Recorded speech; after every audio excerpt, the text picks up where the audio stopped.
No complaining.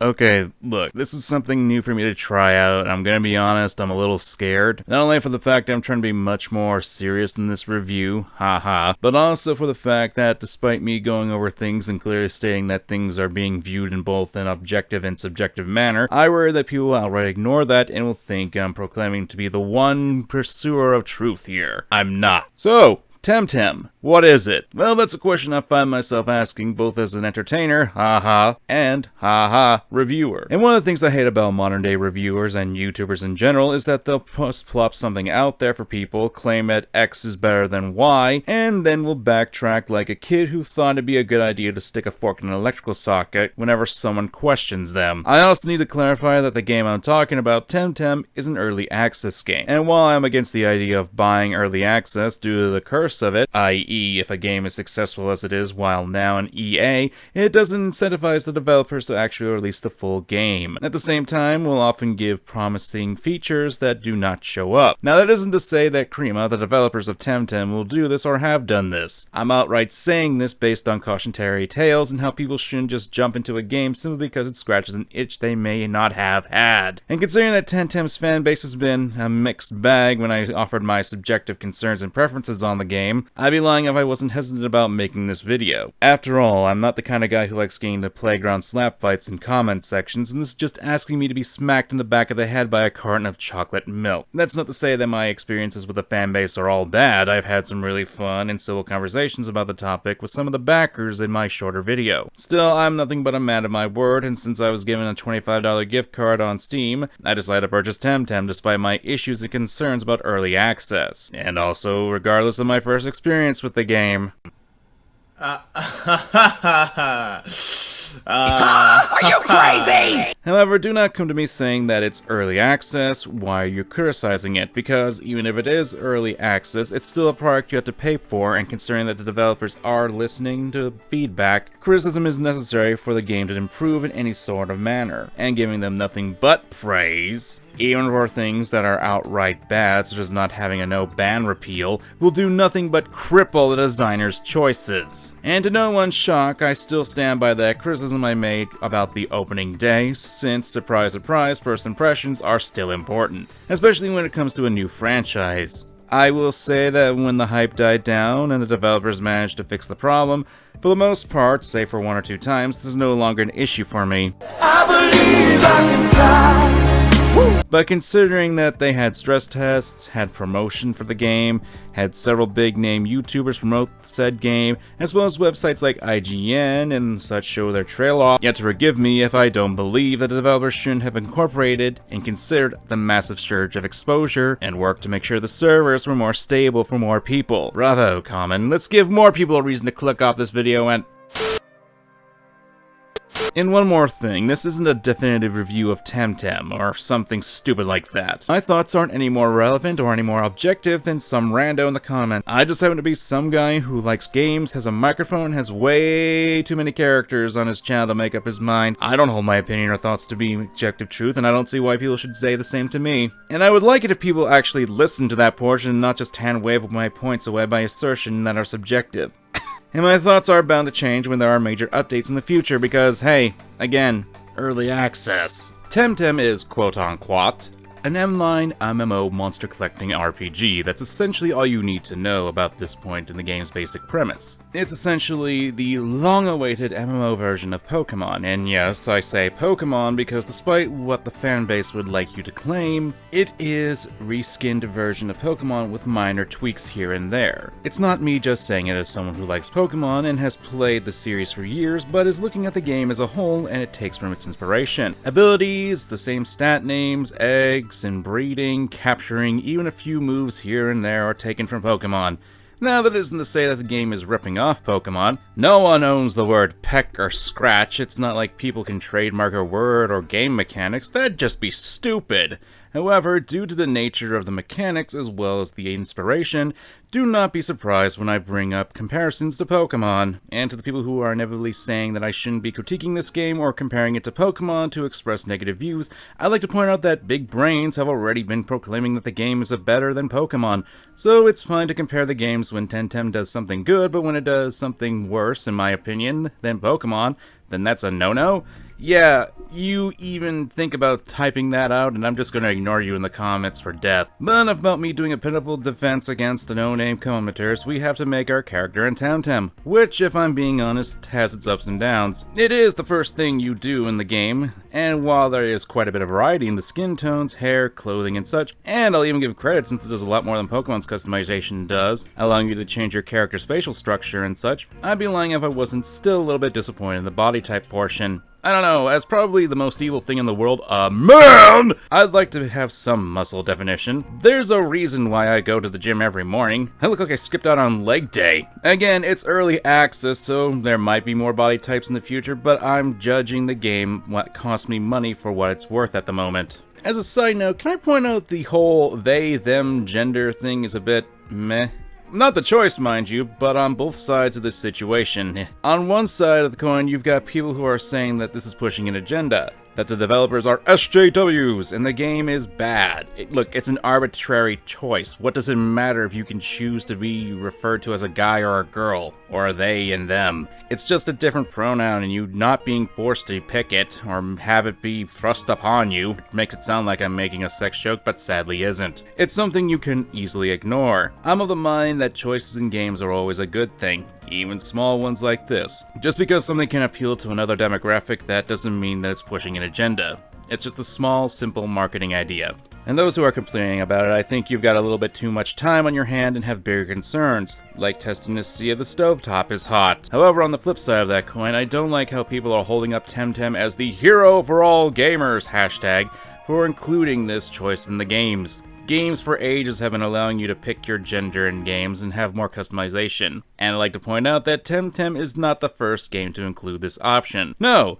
As far as I can tell, that honor goes to the Ultima series, all the way back in Ultima 3 Exodus, where you play as a guy, gal, or somewhere in between. So I think it's a harmless choice in the game, not one to get scorn or praise in my humble opinion. But again, I am the most evil thing in the world, a man. What isn't worthy of praise is the naming system. Like, legit, I spent a number of times trying to get my name down, only to be told it was already taken. So the two who took manga and kamen, yeah, I respectfully asked you eat some cold pancakes. I couldn't even go with MangaKamen because the game wouldn't allow you to have uppercase letters in your name, save for the first letter, and I have to wonder, why? Why would you do that? So I decided to go with another name, AdRev. And I only did that just so I could give the Temtem fanboys the excuse to say, see, he's only doing this for money. Despite the fact that this is clearly a joke. Not a good one, mind you, but still an obvious joke. So now we have our character. So who are you? Who knows? Much like any Pokemon game, you start off as a kid with pretty much no actual backstory, living in your mom's house, and for some odd reason the town really seems to like you. To the point where they're all waiting outside your house to see you off for your first day of academia. Kinda creepy if you ask me. Well, I think you're a kid, since there's a part in the game where you're offered to come back to a bar and have a beer. Kinda sending mixed messages there, Crema. And here's another criticism that I have about the game, because while the overworld is nice and very neat to look at, I believe I can fly. The human characters are the things of nightmares. Even my mom, quote unquote, seems to have a face that's a bit too small for her head. Ugh, stop looking at me like that. It's almost like the humans are aliens on this world, and they're semi-realistic but not so much cartoonish, not so much anime-esque designs, really don't gel with me, and it's almost akin to the Uncanny Valley in that regard. I'm not saying they're like Ben Drowns, but at the same time, it's not something that I want to keep looking at. Kinda was part of the reason why I was so tempted to just like speed through the dialogue. They also stand out with their more realistic looks, and if I can make a small comparison, it reminds me of the criticism that Super Mario Odyssey got for the cartoony Mario standing next to the actual human characters in New Donk City. It's incredibly jarring and sticks out more when you compare Temtem to the human. In comparison to Pokemon, there's a clear art style choice in the game, so so much so that even most out there Pokemon look like they fit in the world in some way. The only exceptions being the actual alien and mythical Pokemon, who are designed on purpose to be that way. But I know what I'm about to say is totally subjective, and I'm not outright stating to be a bad thing objectively. But then objectively, we're introduced to our rival character Max, as well as Professor... Nope! You do the usual song and dance and head to his lab, where you get to choose your first Temtem. Again, standard fare from the world of Pokemon. The only difference being that you get to choose from 3 different typings. The Crystal type, Crystal. Broke the creative bank on that name, huh? The Melee type, Samzi. And the Mental type, Hochik. And no, I don't care if I got their names right or not. So...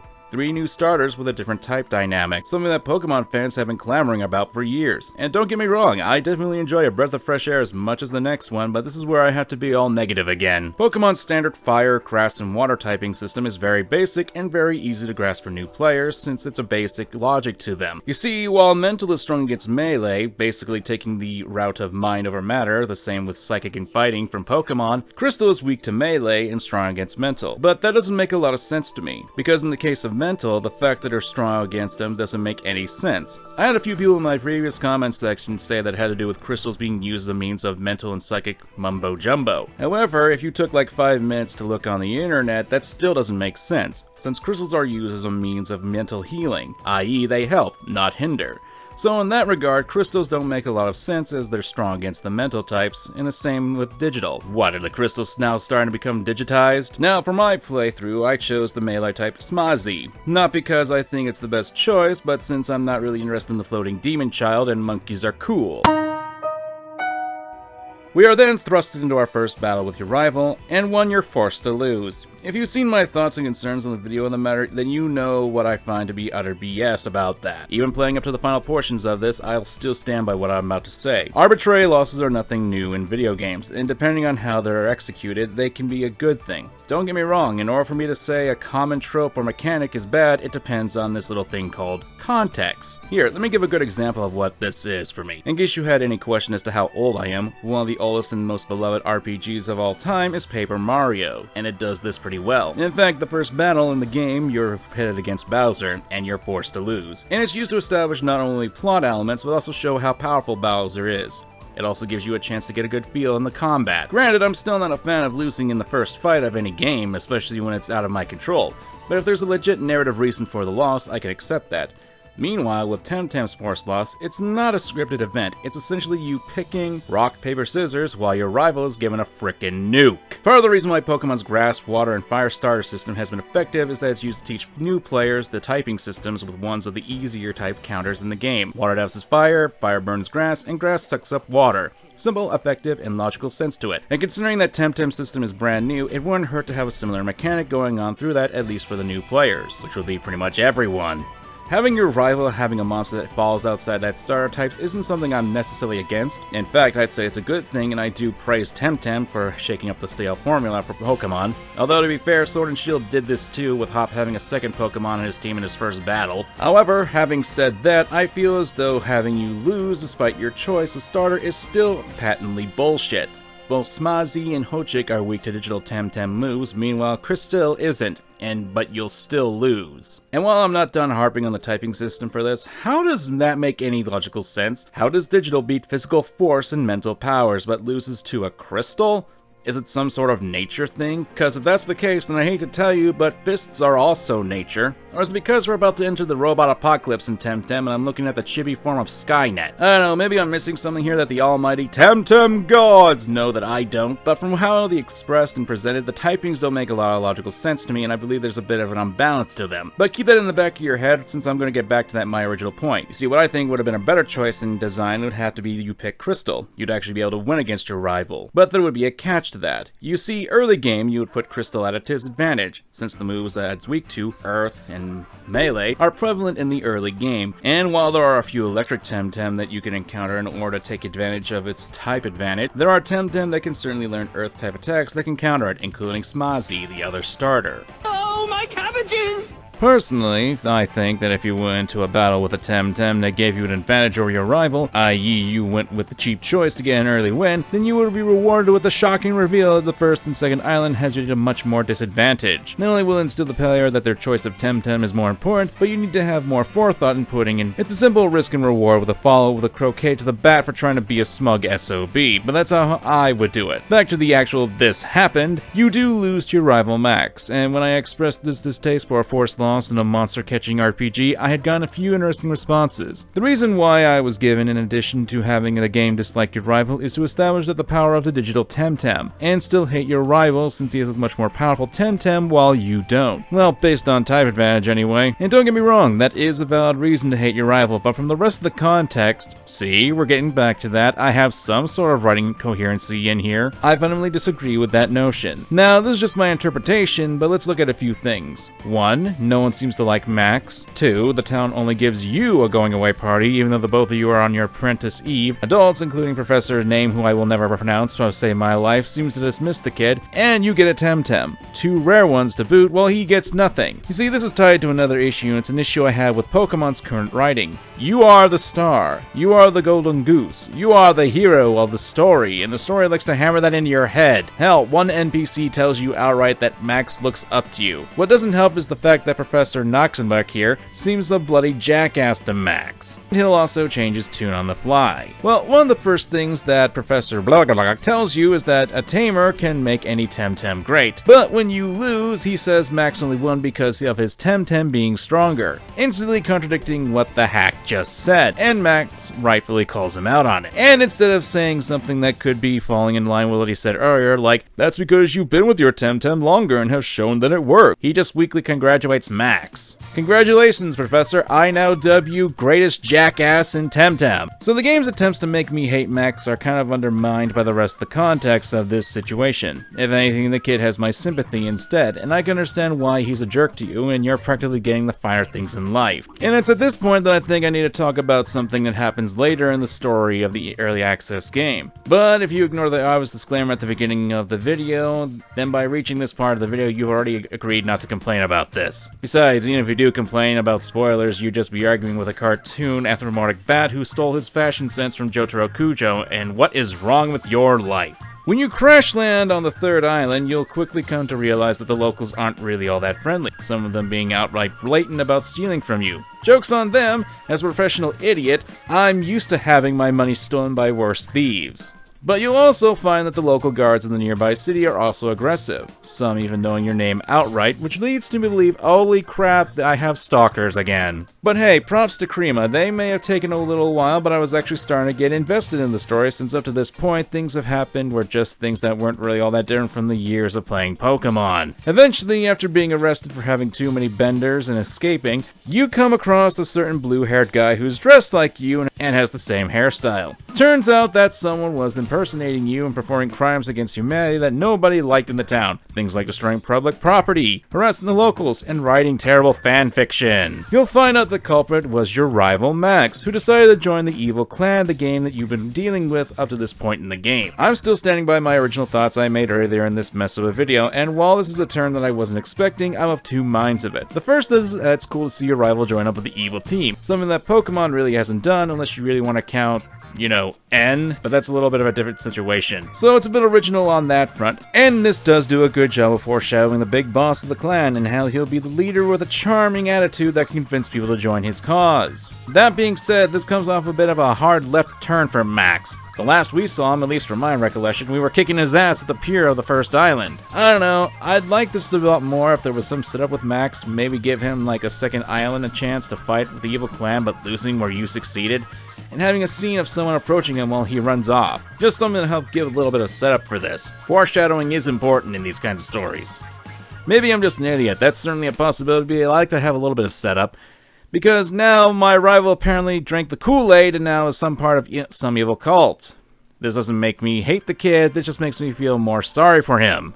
In fact, now that I think about it, you wanna know what this reminds me of? Shockingly enough, it's not Pokemon, and since I'm getting tired of making Pokemon references, the name's Chaz Princeton, and don't you forget, the one, the only, Chaz Princeton. Probably my favorite Yu-Gi-Oh! Rival, and as much as I would love to gush about why, this video's already below it all hell, and I actually respect your finite time on this planet. So you see, during Season 2 of GX, Chaz actually joins an evil faction known as the Society of Light after attempting to defeat its leader, Sartorius. Which, fun fact, if you ever watched the original Japanese, you might recognize his voice actor.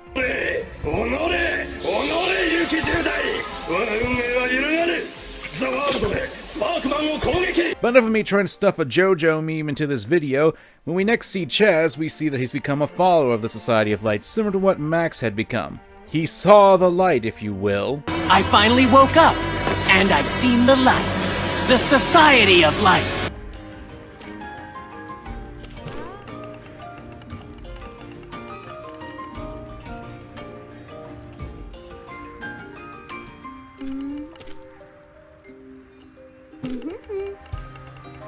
The only crazy ones are you people! 'Cause when it comes to the truth, you're all in the dark! But face me in a duel, and I'll show you the light! Now, you can agree or disagree with my comparison, that's perfectly fine, but from my point of view, I find that Chaz's turn to the Society to be a bit more compelling and a bit more fleshed out than Max's turn to the evil team. And not just because we see Chaz's interactions with the Big Bad and how he joined, but also due to two other factors, and that be one, the relationship between Chaz and his rival Jaden Yuki. The cards tell me there's a rival you've been trying to defeat, however you can't do it. The hangman indicates turmoil. On the outside, you're quite confident. However, on the inside, you lack faith in yourself.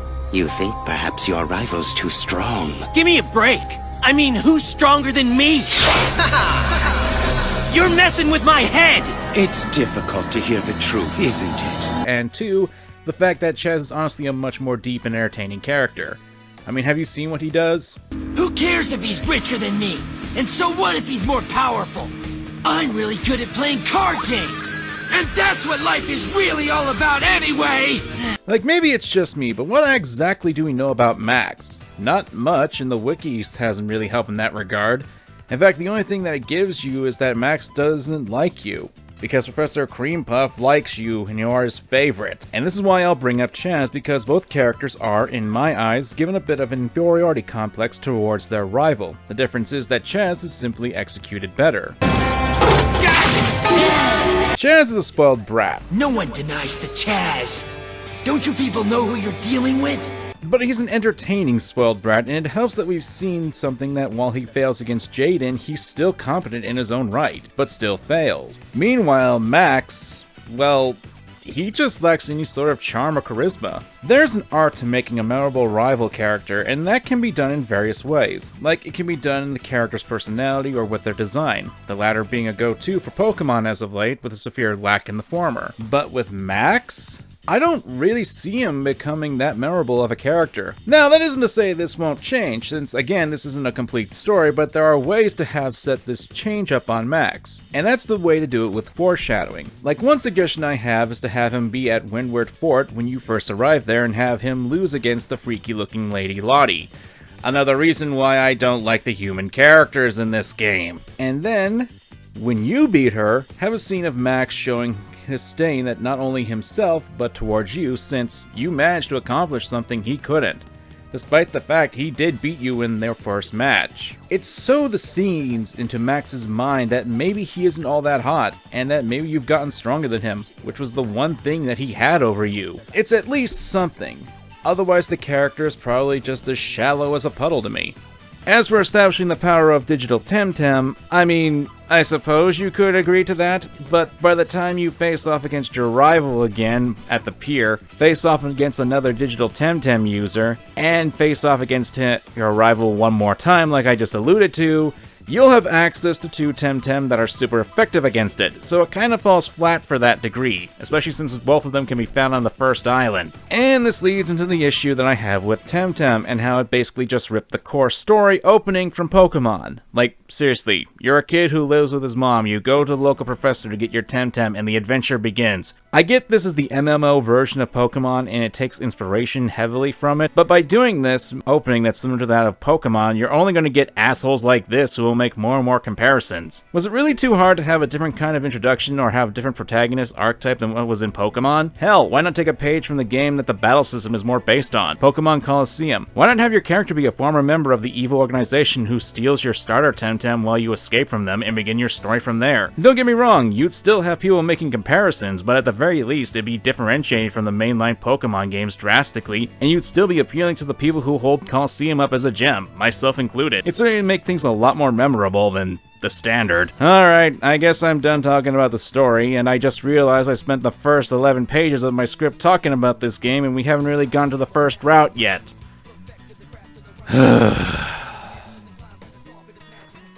Oh, goat, god damn it. Alright, so I want to talk about the first styling in the typing system for Temtem, and how the limited Temtem is kind of a bit of a downgrade for me. Again, this is something that'll probably be possibly changed in the next update, but if you're selling a product for $35, I'll critique this, damn it. The island you're first on is called Dienz, I think.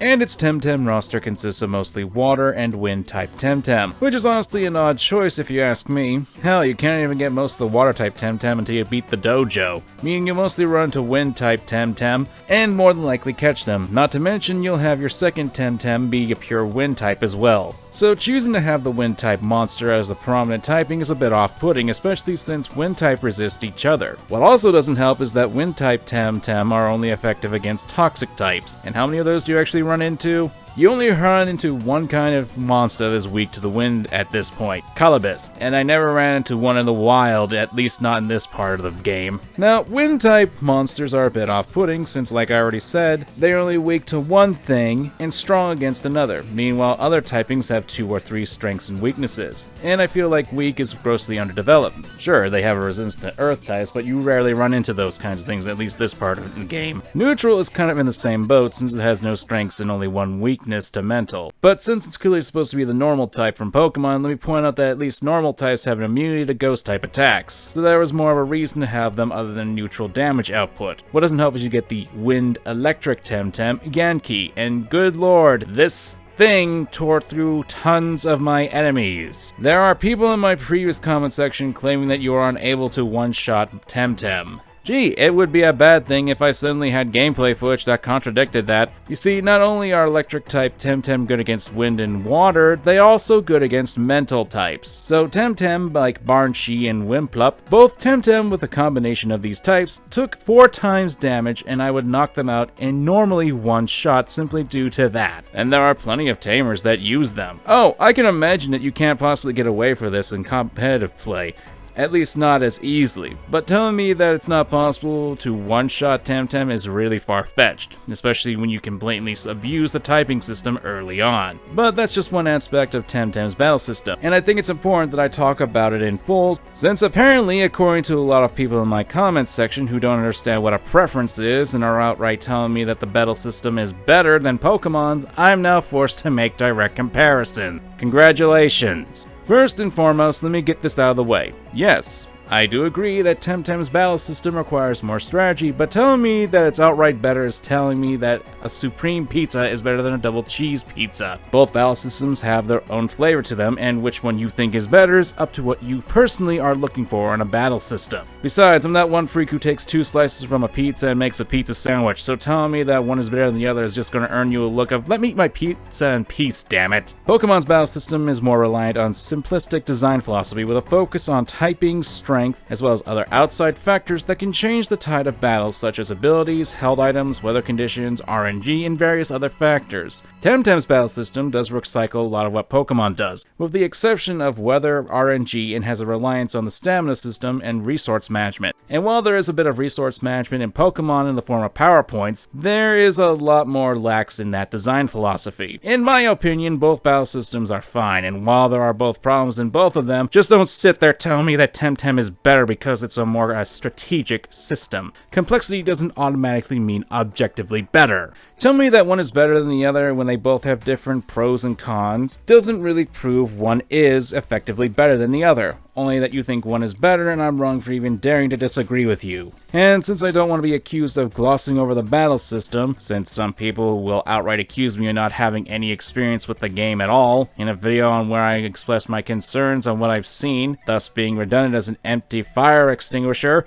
let's focus more on Temtem's battle system. For each Temtem, they will have various attributes, such as types, stats, TVs, SVs, and stamina. Types and stats are effectively what you would expect if you ever played a Pokemon game, and so are TVs and SVs, since they are essentially the same thing as EVs and IVs respectively. The only difference is that they have pumped up the SV and TV from Pokemon's EV and IV. Essentially, they work almost the same as IVs and EVs, and really, I don't want to talk too much about that since it'd just be overly busy, and let's be honest, you don't care. The one thing I will say is I find the SV system to be a bit too grind heavy. Whether it comes to searching for wild Temtem or trying to get those rare items that are necessary to do that, to claim that it's a better system than what Pokemon has is really confusing to me, especially considering that Pokemon has streamlined its process heavily. Even if you hate the EXP share, they made it a lot easier to gather up EVs from wild Pokemon. And this can come from the vitamins as well that you can find in the wild or stores that aren't too hard to acquire, or having the power items that can boost EV training. That's not to say Temtem can't implement mechanics like this in the future, but to tell me that the system as it is now is better is not true in my eyes. And yes, I am aware of the coward's cloak, you plebeians, so don't at me on that. How old did you say you were, Fossil? But if we're merely focusing on the effectiveness of EXP and stats gained through battles, Temtem's system is a less streamlined version when compared to Pokemon's. Although, if I can give a bit of experience and advice, after you defeat the first dojo and get your surfboard, you'll want to find yourself a specific Temtem, Nesla. You can find them in two places on the first island, the first lake north of Real de Mar. God damn, what the frick is up with these names? Or at the pond of Turquoise. Nesla are rare, but they are worth it since they're both water and electric, and make sure they have the ability Electric Synthesizer. You see, Nesla has an attack called Chain Light, and when you do use it, make sure you keep it in your second Temtem slot. Serve around the water area so you're battling Water Temtem, or if you're in the Aquamarine Cave Waterfall Room, you can battle water-based Temtem easily. Target the top right enemy with Temtem with Chain Lightning and watch the fireworks.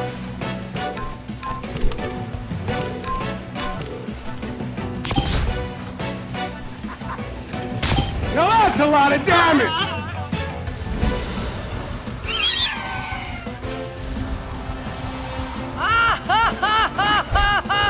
You see, Chain Lightning is a move that will inflict damage to the selected Temtem and the two following Temtem in a clockwise order relative to the serial view of the battle. And since Nesla would have the ability Electric Synthesizer and would be the third slot in that line of target, it won't take damage and would heal itself while doing super effective damage to the enemy water monsters. And if you manage to get a weaker Temtem, you're just looking to level up, this would be a good suggestion to go for, especially if you have the Coward's Cape. That isn't to say that Pokemon isn't a bit too streamlined to the point of being a detriment, but hey, gotta cover these bases to get the hell out of me. What I will say is better is that Temtem does is they give a reason to catch Lumas, i.e. Temtem versions of shiny Pokemon. If you catch them, you're not just getting bragging rights, but Luma Temtem are objectively better since they have 3 maxed out SVs. It gives more incentive to catch these shiny critters out and not just for a cosmetic reason. Granted, I do think there could be more to the system, but hey, it's fine for what it is and it does more than what Pokemon does, so hey, bravo for that.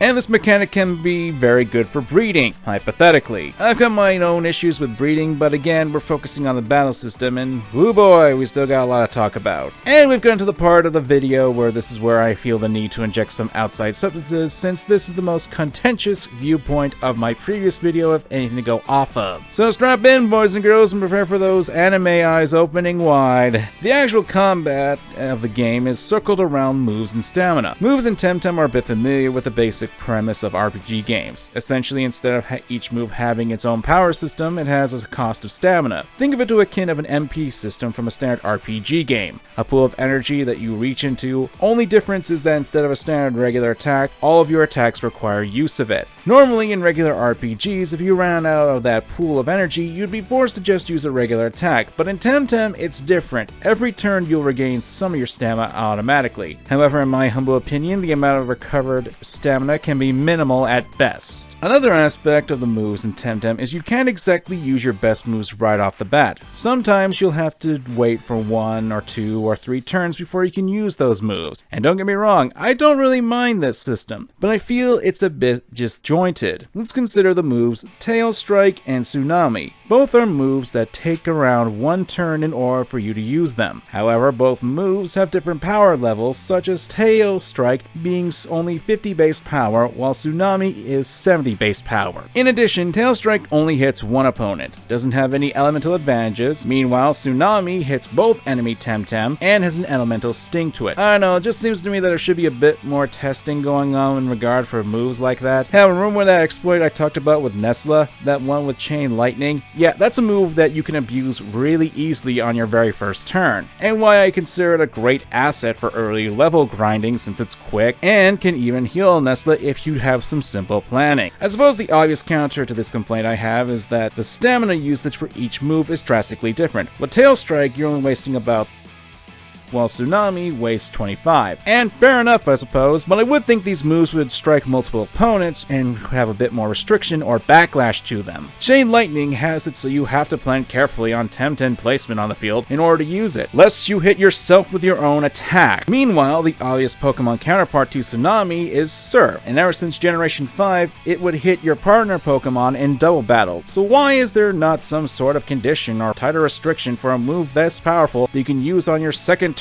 Getting back to the counter that people will bring up, the stamina system, I've already described what it does, but allow me to explain why I'm two minds of this system. You see, to me, in this system, there are 2 key sides you need to consider, especially monster catching games. You've got the battling to win system and the battling to capture system, and both sides are equally important to each other for those types of games, because yes, I will say when it comes to battling other tamers or doing online competitive play, the stamina system works marvelously. After all, if your opponent is the kind of person who likes to play overly aggressive, you can use that to your advantage. However, on the opposite side, we have the capturing, and this is where the flaws of the stamina system really come into play for me. Although I'm willing to bet that the major issues I'm about to be brought up will be hand-waved away because I'm a hater for hating on something that's popular. Seems like an average Tuesday for me. This also ties into the AI of the game, as enemies will often just spam their attacks, like not just wild Temtem, but tamers as well. This issue is that every single Temtem will face, especially for Lumas. There's a much more likely possibility that the Temtem will smash themselves into your team and run the risk of using more stamina than its HP will allow. I especially found this to be a little bit annoying with the Lapinite that I found in the caves on the 3rd island. Like, complain about Pokemon's battle system all you want, but at the very least, unless it knows moves with a recoil damage or self-destruct, I don't have to worry about a Pokemon knocking itself out, even more so if it's a shiny. Again, it's an issue that I have, and I'm sure people are going to tell me that it's fine, but I'd rather if I fail to catch a shiny or a Luma, I'd like it to be because I messed up by using an overpowered move or such, not because the game's AI decided to be a dum-dum about it. But on a more positive note, I do like that unlike Pokemon, you can actually choose which critter you want to catch when you face against 2 Temtem. That was a bit of an annoying restriction in Gen 5, so kudos on that. If I keep going to the battle system, I'm going to go insane.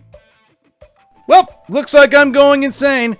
Better start up that fanfiction account again. There are 2 more aspects of this battle system that I unfortunately need to address. The dreaded RNG and double battle system. RNG, or Randos Numbing Gripers, was a major complaint that people kept bringing up in my comments section of my first video. People outright confused why I would even go into defending it. RNG is not fundamentally a bad thing. In fact, RNG isn't even removed from Temtem. You still gotta determine the Temtem you'll encounter in the wild as well as their stats. The only thing that the RNG is removed from is the battles and breeding. Now, allow me to explain why RNG can be good in some capacity, because as much as the people would like to claim that it's a detriment to game design, it really isn't. You see, while people would call BS that RNG ruins it at a crucial time your attack will miss, or your opponent will get a critical hit, in the defense of RNG, it's supposed to add a little spice of life, because, yeah, surprise surprise, not everything goes according to plan, even in real life. If it did, I'd be at 1 million subscribers here right now, and I'd have the ability to have snow cones whenever I want.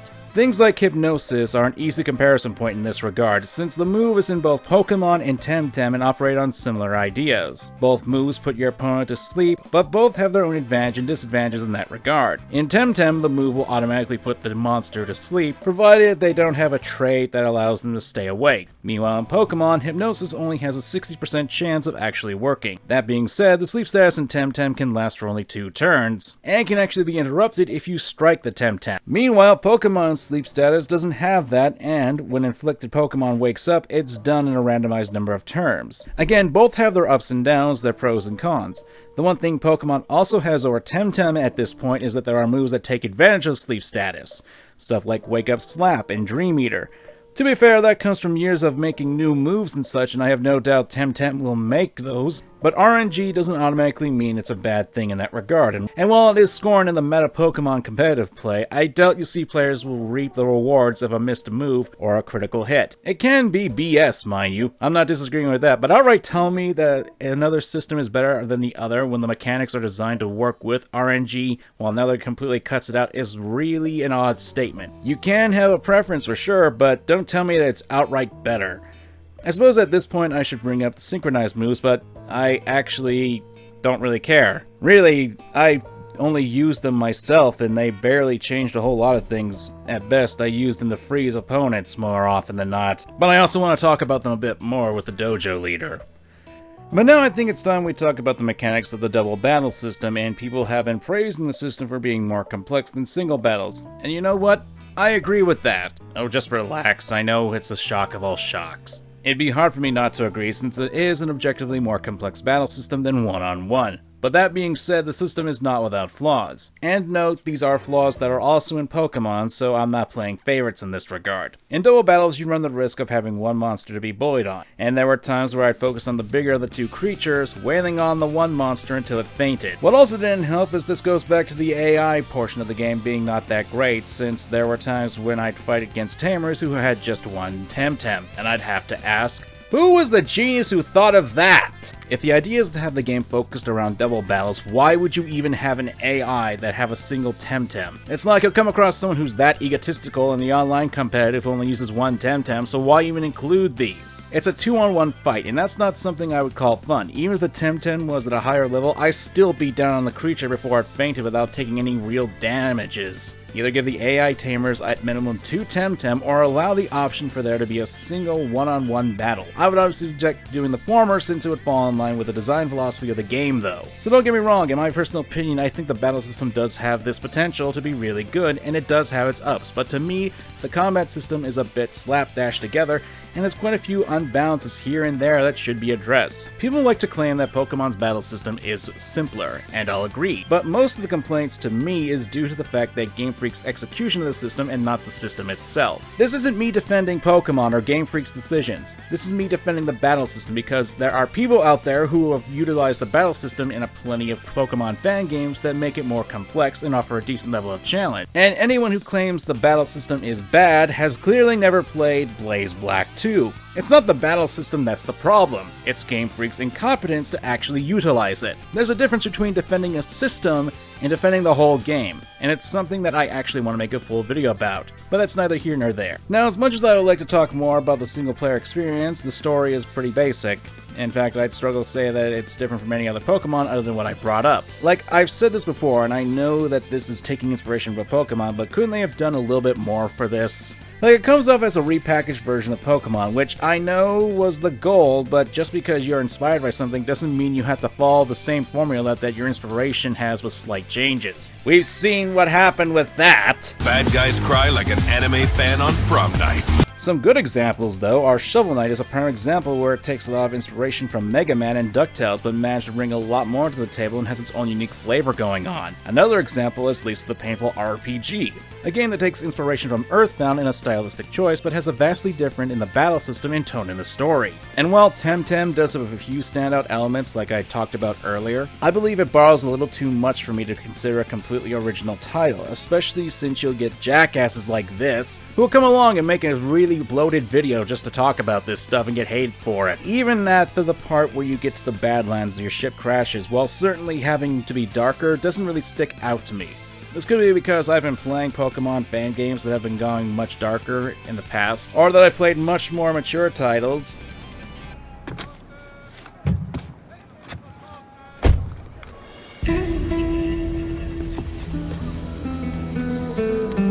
At this point, there are a few things that I still want to talk about that didn't really fall into a category, so I apologize in advance if it's going to be a little bit scattered here. Like, as I've been typing up this script, there were a couple of issues that cropped up while I was playing, and while there have been fixes that have been made to them, which I do have to applaud the developers for being very on the nose for that, I feel like there's still stuff that should be brought up and talked about. You see, there's an item on the first item, and it's an equipable item known as the 4-leaf clover. It's something that you can equip to a Temtem, and if it's on the field, it ups your chance catching rate of Temtem. Sounds pretty good, right? Well, there are a few issues with this. The first being that it's on the first island. Now, normally you'd have to come back after getting an item called the Crystal Skates in order to travel some slippery floors to get to. Now, here comes the issues. If you didn't know about this item, which, you know, unless you're either a cheater who looks things up on the internet, or you decide to go exploring all over the place, the normal player would obviously want to progress the story of the game in hopes of getting an item that could help them travel around the areas they couldn't play before. Of course, anyone who's played Temtem would know, or spend a moment of time seeing all the memes trying to kill a certain Temtem, you lose these skates should you progress too far into the campaign, and due to how the game is structured as is at the moment, you can't get them back. Naturally, I'm going to be sure that people are going to see the issue here. Though on the fact you're locked into going to the third island where you lose your skates in the process, it's patently BS. Now, there are workarounds with this, like playing co-op with someone who has it, but that has its own downsides, and Temtem team actually patched it so you can get the clover without the skates. Which is all fine and dandy, but it begs the question as to why you even make this an issue for yourselves in the first place. Don't get me wrong, I like the item, but an item that can help make catching easier, now being able to get it immediately after you defeat the first dojo, because I got it before I got the skates, actually messes with the balance of the game. It's kind of why things like the shiny charm or the catching charm in Pokemon are at least available later in parts of the game. To me, it seems like a bit of a confusing design choice to have a reward like that, as well as why you would structure your early access game where the items you need to explore would be taken away without a means of getting them back at this point in the game. And it's not like they couldn't have done this with an excuse, like how they did with the surfboard, where you have to get it from a scalper. Lousy son of a... And it's something that players are going to have to deal with until there's a major update where you get the item back. And that's something I'm worried about, since that can affect the integrity of how the designers want to structure their game, since people will want to get their skates back as soon as possible, and that'll pressure the developers to change whatever plans they may have for the story. A slight change possibly, but one that I still think should be considered in this regard. And now we get to the big part, breeding. Look, I've said this before in my previous video, but I don't like the infertility aspect, at least how it is right now. I understand it's being used as a means of preventing spam of perfect Temtems that could possibly ruin the economy of the game, but just because there's a reason for a mechanic, that doesn't mean I have to like it. Especially when you consider the fact that breeding is extremely linear and is treated as endgame content, where you can access the breeding center and the materials you need before you reach the second dojo. And considering that the early access game is still going on, that's going to happen way before the game is even completed, so perfect Temtems are going to be flooding in. If I had to use another term from MMOs, breeding is kind of like a crafting class, basically giving you an endgame aim. The problem is that there's a lack of range as it stands, and since there's such a hard curve on entry level, to the point where you can't do anything that actively hurts the craft, and in turn the player economy that Temtem is using as a means to get back up their breeding restrictions. Coupled with the fact that recently at the time of me scripting, the developers had the great idea of upping the prices of breeding items, and there be lots of problems that makes me brain pop out of the skull hole. Not only does this knock out anyone who's not willing to potentially grind several hours to catch and release Temtem for the paltry amounts of Pansoon, the currency of the game, which I think goes against the point of promoting PvP and getting so many people possible to breed Temtem in order to get the feedback on the system, but also has another issue. Because initially the prices for those who are much lower, those who were able to access the game earlier or have been playing the game before the update, they now have a very distinct advantage against newer players, either by being able to breed objectively better Temtem or selling the items at their inflated prices to get more money in the game. Throw in the fact there's not an easier way to get money outside of the dolts of free Tem, no rebattling tamers, no moves that can give you money, no random item drops.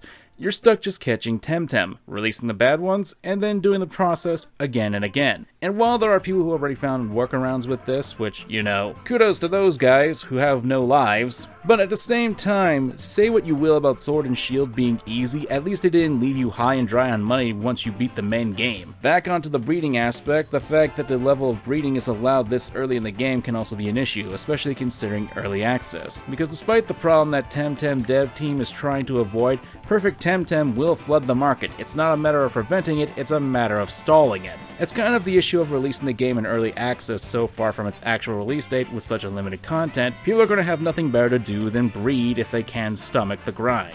So let me explain why this change to the breeding items prices is, well, stupid!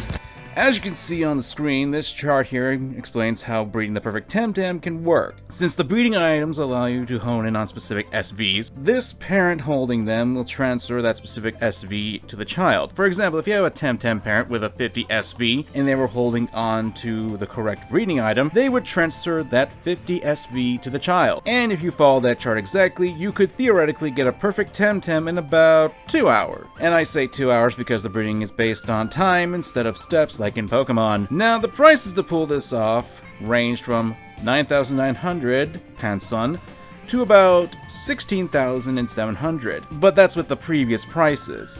Now it can take up to 60,000 Pansun, and that's not even taking into account getting desired traits, because that for some reason was randomized in the breeding. So you'll have to forgive me if this doesn't really incentivize me to actually want to play, since despite the length of this video, I do have a life that I'd like to return to one day. And like I said before, the only way to actually get money in Temtem once you complete the main story thus far is to grind by catching and releasing Temtem and getting them Pansun through Freetem. I think the amounts you get from that are really paltry, especially with the price hike for the only thing that people can really do now in the game until it gets another major update, because you also have to take into account the cost of Tem cards in order to do this. Again, there are people who have managed to find an effective way to do this, but I still think that this is way too grind heavy, and grinding is a quick way to turn people away from a game. At least in my humble experience. I know I said I was done talking about the story in Temtem, but thinking about it now, I actually want to rant a little bit about Freetem because, well, it's really bad. And I'm not talking like they seem to be stalkers and know how many Temtem I've caught and released. Freetem is essentially the animal rights group of the game. I'd say they'd be like PETA, but I'm sure the developers wouldn't like a Flash game made of their IP that is shockingly competent and actually kind of horrible. Essentially in the game, Temtem aren't really needed for everyday life due to technological advancements. And they want Temtem to be released back into the wild. In order to do this, tamers are given financial incentive to release their Temtem. And we learned in-game that apparently the Temtem suffer by being turned to data and trapped in their cards. Basically taking any Pokemon game theory video and running with it as if it were fact. That being said, this is a terrible way to go about it! Instead of trying to help Temtem reach liberation, Freetem has effectively given people a reason to want to catch more Temtem. Even worse so when you consider that the player would be considered a monster if Freetem says is true. So in order to get really good Temtem, you need the player to catch as many of them as possible and find the best of them and basically turn them into breeding fodder. And it's even as basic as even trying to get the idea of the stats of the monsters as well as releasing them in order to get the money. Yeah, that's really good liberation there. Instead of encouraging people to release their Temtem, Freetem is actually encouraging tamers to catch Temtem, traumatizing them by turning them into data in order to catch them. Is Freetem being run by Getsus? Cause this is demented and has a lot of implications here that are really bad. Obviously I'm being a little bit hyperbolic, but Jesus Gustus, did no one even think this through? Cause looking at this lore-wise, Freetem is a bunch of gullible rich idiots!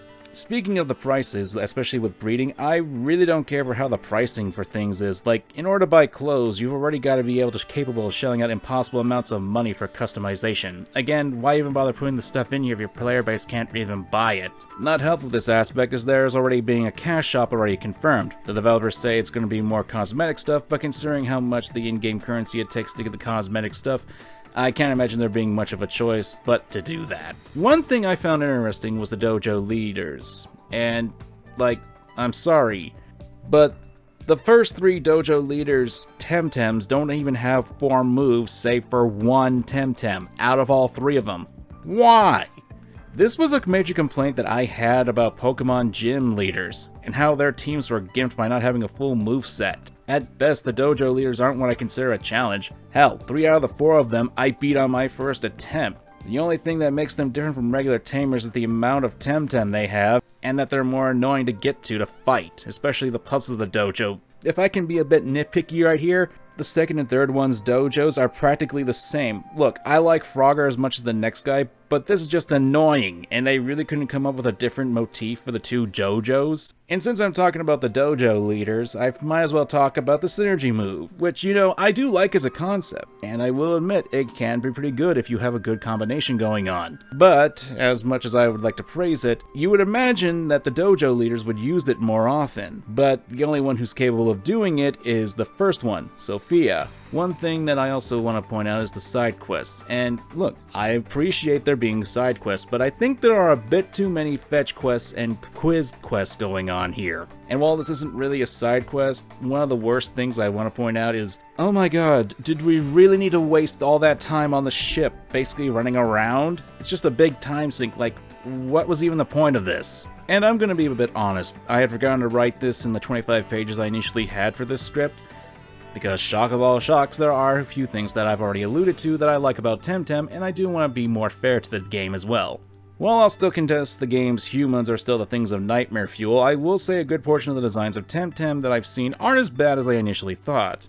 There are still those designs I don't like, and of course having seen Sparzy's previous form, why is there an electric stump? Yeah, there are still designs I don't like, but there are designs that I do enjoy, like I like Bun Bun and Oshiaro to be honest. There's also the following Temtem, and it's a thing that Pokemon fans have wanted for a long time to return, and hey, I can really appreciate this. And there are even idle animations, so I'll give credit to where it's due, and they improved upon the concept in some degree. But, that being said, it is really limited. While Temtem do have idle animations, all it does is make the same reaction everywhere. To me, one of the cooler aspects of Heart Gold and Soul Silver was not just having some Pokemon follow you, but actually having it interact with the environment around it. Some Pokemon will react either happily or unhappily depending on the environment they're in. For example, Fire-type Pokemon would react unhappily if they were forced to walk in water on a beach. The game then states that the Pokemon doesn't like to get wet feet. The game would also state that Fire-type Pokemon would appear unhappy for some reason if they're forced to enter a rainy route. However, if a nature Temtem in a goddamn volcano doesn't care, it's kind of a bit superficial to me. Hell, back in Heart Gold and Soul Silver, we also have the walking Pokemon find items, so it would be of practical use for having the mechanic in the game. And I know that I brought this up, I still do not really care for it to be online only. And I know people are saying it's a Pokemon MMO based game, but that doesn't mean I have to like it. I don't like having so many people running around or being stuck inside me when I'm doing events. I have enough people running around inside me, I don't need some strangers mucking about in there too. What's even funnier is I can tell exactly what events people are doing based on the movements of their characters, since we're all apparently trying to do the fusion dance now. Those are the major grievances I have with Temtem. And perhaps by the time this video comes out, these won't be issues anymore, but I'll be down if I'm gonna go through a 15th revision on this script. I mean, you see how long this video is going. But I do want to say this, and if you're one of those people who's going to be like, go back to Easymon for simply pointing out issues that I have with the game, then I hate to be the bearer of bad news, you're the ones who are hurting the developers. Temtem is far from a bad game. In fact, despite my grievances and preferences, I can see a great game in the works. And I should hope that the people who are watching this will understand this isn't a blatant hate video on Temtem, nor is it me actually saying not to play it. And on the off chance the developers do see this video, which knowing my track record has been a thing that's known to happen, I hope they don't take offense to what I say and see it as genuine criticism for their product. What would get me to say to not buy the game would be the price of the game, as well as it being early access, something I still find rather unnerving and something that I should hope people would understand why it's a big issue for me. Crema has a lot going for it, but at the same time it's still fairly unpolished in my opinion. Certainly fun, mind you, but I wouldn't say it's better than Pokemon. And frankly, if anything, the biggest issue that I see is the YouTubers who won't shut their gobs out about how this game is objectively better than Pokemon, because that's an opinion, not fact. Yes, Sword and Shield are disappointments in the general population, but regardless of how you feel about those games, Temtem shouldn't be given a free pass on criticism. So I started this review, asking what Temtem is, and I want to finish that. Temtem is a good game. Don't get me wrong, it does a lot of things right that Pokemon could easily take a page out of. But on the flip side, there are aspects about Temtem that are worse. And I should hope that the developers, if they see this video, that they're aware of the fact that this isn't supposed to be an attack on them or their product, but the opinion of one weirdo on the internet who only is giving his thoughts on the matter. The game is one I really can't recommend due to the fact it's still a work in progress, in early access. And I can't outright violate my principles to suggest it on that alone, since there's always a possibility of being stuck in early access. But at the same time, considering that developers are planning on upping the price, I don't know exactly what to say here. I guess if you do believe in Temtem and the product, then go for it, but go in with your expectations not raised to the high heavens by YouTubers who are only singing its praises while shitting on the game's inspiration. If you like Temtem, I'm not going to chastise you for it, nor is it my intention to make you feel bad for it, and the same for Pokemon. But by that same token, even if you're a fan of either series, you should be able to admit that neither games are perfect. And whether or not someone thinks one franchise is better than the other is not an objective fact, but a matter of preference. No, you're just a shill for the Pokemon Company. You just like to consume products. Don't question anything. Just what do you think you're going to accomplish by doing this review? You know no one's going to listen to you. You're nothing more than a lousy little channel who's stagnated and will do whatever you want to shit on people's happiness. Man, I really don't like that guy.